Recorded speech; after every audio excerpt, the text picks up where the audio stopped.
Yan mga ka-vlogger, wala na kaming deliver yung semento. Panibago naman itong trabaho. Dito tayo maglalatag tayo ng bagal. Nag-apply ako ng mason, kalpentero at saka welding. Panibago naman trabaho. Ito po ang trabaho namin.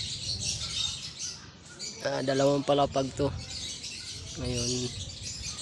Ngayon lang po ako nagsimula na magtrabaho dito naman kasi natigil po ang aming deliver. Kaya nag-apply tayo ng construction, dalawang palapag na bahay.